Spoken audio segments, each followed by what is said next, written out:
last 5 years I have tried a lot of side hustles. अगर side hustle बताऊं तो मैंने काफी सारा ऐसा ऑनलाइन सर्विस बेस्ड काम करा है जिससे मुझे घर बैठ के अर्निंग हो। अगर मैं तुम्हें काउंट दूं तो मैंने 20 से ज्यादा सर्विस बेस्ड ऑनलाइन बिजनेस या ऑनलाइन वर्क करे हैं। बट अब मैं 3 सक्सेसफुल ऑनलाइन बिजनेस रन करती हूँ एंड बिलीव मी, इन सारे ऑनलाइन वर्क से मैंने मिनिमम 20,000 रुपीज तो अर्न करा ही करा है, and that too from starting. Obviously start करने से पहले मैं उस स्किल को, उस बिजनेस को अच्छे से समझ लेती थी, तभी स्टार्ट करती थी और तभी मेरी बिगनिंग से अर्निंग अच्छी रही। ये जो 20,000 की अर्निंग है विद टाइम बढ़ती जाती है जैसे जैसे तुम्हारा उस सर्विस में या उस बिजनेस में एक्सपीरियंस और अथॉरिटी बनती है। तो आज के इस वीडियो में मैं उन फ्रीलांस वर्क के बारे में बात करूंगी जो बहुत ज्यादा डिफिकल्ट नहीं है और विद टाइम धीरे धीरे ग्रो करते हैं। I will start with the easy one और धीरे धीरे ज्यादा डिफिकल्टी लेवल वाले बताती जाऊंगी। तो without further ado let's get started. The first one is online tutoring. चाहे तुम्हें हैंड राइटिंग आती हो, कैलीग्राफी आती हो, पर्सनालिटी डेवलपमेंट, कम्युनिकेशन स्किल तुम्हारा स्ट्रॉन्ग हो, चाहे फिटनेस, डाइट, न्यूट्रिशन में इंटरेस्ट हो, या फॉर दैट मैटर अगर तुम्हें कुकिंग, बेकिंग आती है, तुम ऑलमोस्ट हर स्किल को मोनेटाइज कर सकते हो आज के इस डिजिटल वर्ल्ड में, क्योंकि जो तुम्हें आता है वो पूरी दुनिया में कोई ना कोई सीखना चाहता है। This is a thumb rule. अगर मैं अपनी बात करूं, मुझे अभी तक बेकिंग नहीं आती। अभी भी जब मुझे टाइम मिलता है तो मैं बेकिंग क्लासेस ज्वाइन करती हूँ बेकिंग सीखने के लिए। अगर तुम एक सही स्ट्रैटेजी बनाओ तो चाहे बेकिंग की क्लासेस हो, चाहे तुम्हारी कोई स्किल बेस्ड क्लास हो, हर एक क्लास के थ्रू तुम मिनिमम 15 से 20,000 रुपीज तो अर्न कर ही सकते हो। तुम्हें एक स्टेप बाय स्टेप अप्रोच बनानी होगी। सबसे पहले तुम्हें ये डिफाइन करना होगा कि तुम किस चीज की क्लास लेने जा रहे हो, उसका कोर्स करिकुलम क्या रहेगा। उसके बाद उसको सोशल मीडिया हैंडल्स पे प्रमोट करना है, हो सके तो एड्स रन करके प्रमोट करना है। फिर जो तुम्हारी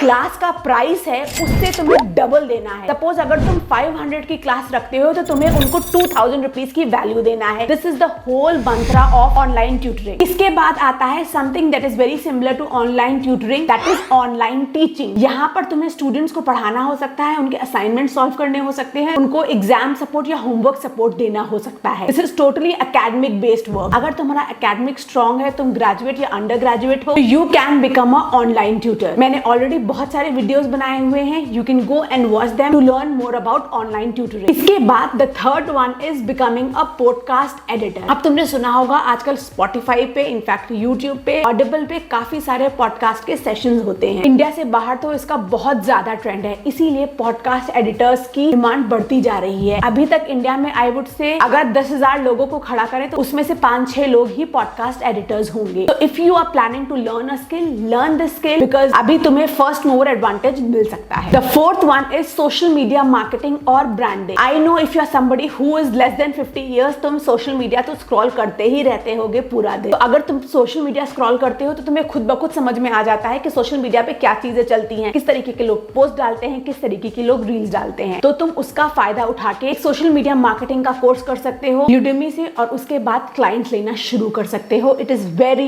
इजी। सेम वे अगर हम ब्रांडिंग की बात करें, इंडिया में आजकल जितने भी ब्रांडिंग के सर्विस बेस्ड बिजनेस बहुत कम है। लोगों को सही से नहीं पता अपने प्रोडक्ट की, अपने बिजनेस की ब्रांडिंग कैसे करते हैं। You can teach small businesses how to brand themselves, how to build their brand identity. The next one is bookkeeping. अब यहाँ पर बुक कीपिंग का ये मतलब नहीं कि तुम्हें अकाउंटिंग के रिलेटेड कोई काम करना होगा। Book keeping is merely keeping an account of the receipts, transaction and knowing the basic accounting software. Again बहुत सारे लोग सिर्फ और सिर्फ ऑनलाइन सेल करते हैं, तो उनको बुक कीपर्स की बहुत ज्यादा जरूरत होती है, because they want somebody to keep a tab कि कितने उनको ऑर्डर्स आए, कितने उनको ट्रांजैक्शंस हुए, कितना प्रॉफिट मार्जिन हुआ, वो सारी चीजों का जो डेटा होता है उनको उसका रिकॉर्ड रखना होता है। तुम्हें फ्रीलांस वेबसाइट्स पे भी काफी ज्यादा बुक कीपिंग की अपॉर्चुनिटीज मिल जाएंगी। बुक कीपिंग के बाद आता है हमारा बहुत ज्यादा इन डिमांड स्किल, वो है ग्राफिक डिजाइनिंग। अब ग्राफिक डिजाइनिंग के थ्रू तुम 2 तरीके से अर्न कर सकते हो। सबसे पहले ग्राफिक डिजाइनिंग की सर्विसेज प्रोवाइड करके, लोगों के लिए क्रिएटिव्स बनाकर उनको पर क्रिएटिव का चार्ज करके तुम अर्निंग कर सकते हो। उसके अलावा तुम्हें अगर ग्राफिक डिजाइनिंग आती है तो तुम डिजिटल एसेट्स बना सकते हो, जैसे कि Instagram template, banners, e book templates, presentation template, trackers, ऐसी बहुत सारी चीजें होती हैं। इन डिजिटल एसेट्स को क्रिएट करके तुम ऑनलाइन एटसी पे, गमरोड पे या अपनी खुद की वेबसाइट पे सेल कर सकते हो। अगर तुम क्रिएटिव साइड पे हो, I would highly recommend you to opt this skill. इसके बाद the next one is for somebody who is good at writing. अगर तुम्हारा राइटिंग स्ट्रॉन्ग है तो तुम copywriting, ghost writing, email marketing, proofreading जैसी सर्विसेज प्रोवाइड कर सकते हो। राइटिंग एक बहुत वास्ट इंडस्ट्री है। It is good for anybody जिसका इंग्लिश स्ट्रॉन्ग हो। डेली राइटिंग के रिलेटेड इंटरनेट पे कम से कम नहीं तो मिनिमम 10,000 जॉब्स पोस्ट होती हैं एज पर द सर्वे। उन 10,000 उनमें से ऐसा हो नहीं सकता कि अगर तुम्हारी राइटिंग अच्छी है तुम्हें एक जॉब भी ना मिले। मेरे चैनल पे बहुत सारे ऐसे कंटेंट राइटिंग के वीडियोस हैं, एक पूरी प्लेलिस्ट है, you can go and watch them if you really are interested in content writing. इसके बाद the last one is starting a faceless YouTube channel. Believe me, जितने भी फेसलेस यूट्यूब चैनल होते हैं उनकी अर्निंग 10x होती है as compare to YouTube channels with face, क्योंकि एज पर साइकोलॉजी लोग फेसलेस चैनल्स देखने में ज्यादा इंटरेस्टेड रहते हैं and they watch the video for longer period of time. अगर फेसलेस चैनल बना रहे हो तो ये ध्यान रखना यूएस ऑडियंस को लेकर बनाना, then only you will boom and then only you can earn in dollars and you can earn money quickly. अब इसके बाद the last one is becoming a virtual assistant. Again, जैसे कि मैं सारा काम अपने घर बैठे करती हूँ, so I need somebody to help me schedule the daily task, जैसे कि मेरे ईमेल्स को रिप्लाई करना, मेरे कमेंट सेक्शन को रिप्लाई करना, उसके अलावा जितनी भी मेरी स्पॉन्सर्ड डील्स होती हैं उन पे एक टैप रखना कि उनका पेमेंट आया कि नहीं, ईमेल्स एस्केलेट करना। उसके अलावा अगर कोई मीटिंग्स हैं तो मेरे बिहाफ पे अगर मैं प्रेजेंट नहीं हूँ तो बेसिक चीजों को रिप्रेजेंट करना। ऐसे ही जितने भी एंटरप्रेन्योर्स हैं उन सबको एक वर्चुअल असिस्टेंट की जरूरत होती है। बहुत डिफिकल्ट काम नहीं है, एडमिनिस्ट्रेटिव टाइप वर्क होता है, it can be done by anybody. So that's it, आज के वीडियो के लिए इतना ही, and these were the 9 ways that can help you make a constant income from your home.